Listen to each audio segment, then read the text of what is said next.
Hey, we're at the local Lowe's here. I want to take you inside, give you some tips and tricks on what lumber that they offer here. So let's go inside and take a look.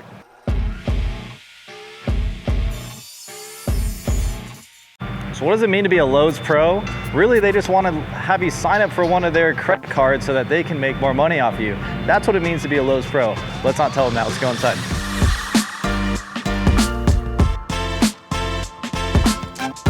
All right, so there's a few things to look for when you're looking for straight lumber. Some are gonna be a little more obvious than others. I'd say we're probably not gonna use this one though. All right, there's a few things seriously that you wanna look for in terms of grain. You can see that dot right there. That's actually the center of the tree. They call that the pit. And this literally could be referred to as the armpit of lumber. You don't wanna get any boards that have this pit.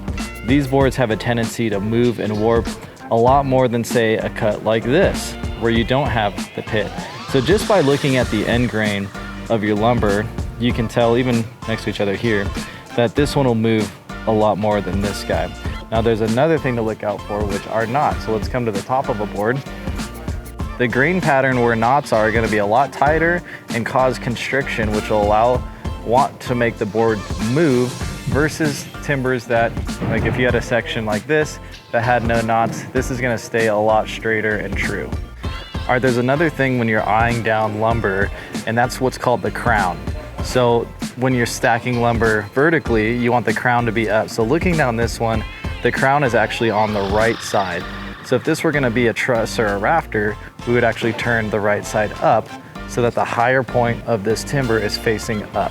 All right, if you made it this far in the video, this is a question I want you to answer in the comments. Which 4x4 would you pick based on what's gonna stay truer and straight?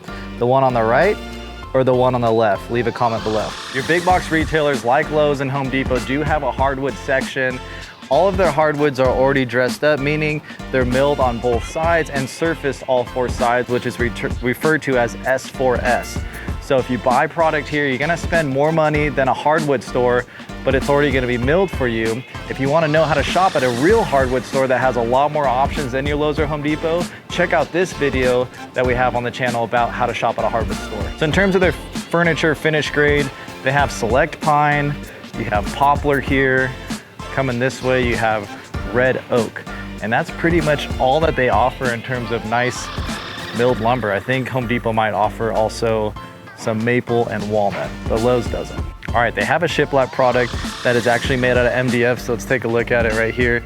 You can see the back kind of looks like cardboard, so this isn't real lumber, but this is used a lot for shiplap walls, and it is a little bit cheaper than going with the real wood. And what I like about this product is that there's no way that it's gonna be warped or bent on you because it's literally MDF. So, little secret and tip, use this product on shiplap walls. It'll last a lot longer and not have any issues. Case in point, this is pine shiplap, and already you can tell looking at it, there's just chunks missing, it's warped, it's bent.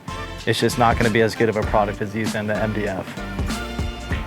Mind you, that's just gonna give you a painted finish, so you're not gonna see any wood grain. Obviously, if you wanna see wood grain, knots, you're gonna have to go with real wood, but if you just want a paint finish, don't use the real wood, use the MDF product. All right, so there's really three types of lumber that you can buy as far as building material.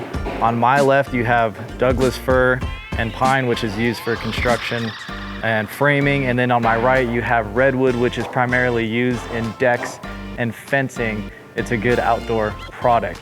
Other than that, in terms of building materials, there's one more product we're gonna walk to right now.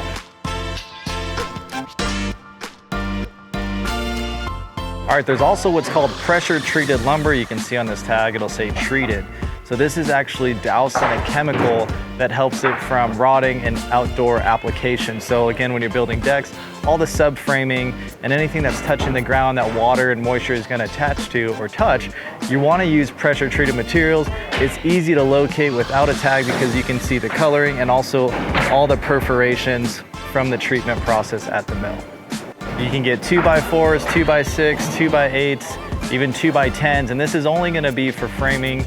Exteriorly, you're never gonna see this as a finished product. This is only for framing. All right, so if you enjoyed that video on what to look for in Lowe's, make sure to leave a comment, subscribe to the channel. I'm gonna head back to my truck. I'm freaking cold. You're watching TMBRMAN TV.